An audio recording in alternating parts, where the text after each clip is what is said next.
Megastar മമ്മൂട്ടിയുടെ പരസ്യമായിട്ടുള്ള ഈ വിമർശനം അല്ലെങ്കിൽ താക്കീത് ശരിയോ തെറ്റോ എന്ന രീതിക്ക് ഒരു സോഷ്യൽ മീഡിയ വാർ വന്നിട്ടുണ്ട്.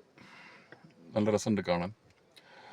എനിക്കിതിനകത്ത് പറയാനുള്ളത്, മമ്മൂട്ടി ഇത് ചെയ്തപ്പോൾ ഒരു വലിയൊരു വചനം ഓർക്കണമായിരുന്നു.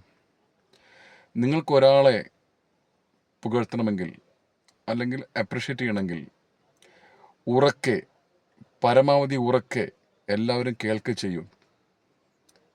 പക്ഷെ നിങ്ങൾക്ക് അയാളെ വിമർശിക്കണമെങ്കിൽ, വഴക്ക് പറയണമെങ്കിൽ അയാളുടെ ചെവിയിൽ പോയി പറയും എന്നാണ്. സോ മമ്മൂക്ക, നിങ്ങൾ ചെയ്തത് ഭയങ്കര തെറ്റായിപ്പോയി.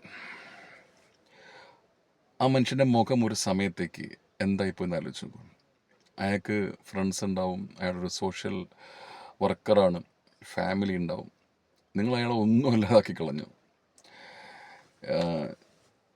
എല്ലാവർക്കും അറിയാം, എൻ്റെ സബ്സ്ക്രൈബേഴ്സിനും അല്ലെങ്കിൽ എൻ്റെ ഫ്രണ്ട്സിനും അറിയാം, ഞാൻ ഒരു തികഞ്ഞ കമ്മ്യൂണിസ്റ്റ് വിരുദ്ധനായ വ്യക്തിയാണ്. പക്ഷേ അവിടെ കമ്മ്യൂണിസ്റ്റ് വിരുദ്ധതയൊന്നുമല്ല അവിടെ പ്രശ്നം.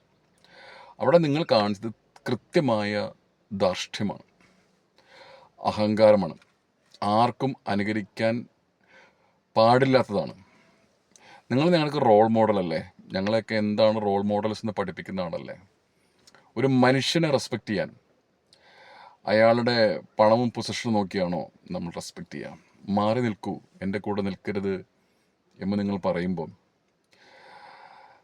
നിങ്ങൾ പല പ്രാവശ്യം അത് ആലോചിക്കണമായിരുന്നു. Shame on you Mammukka.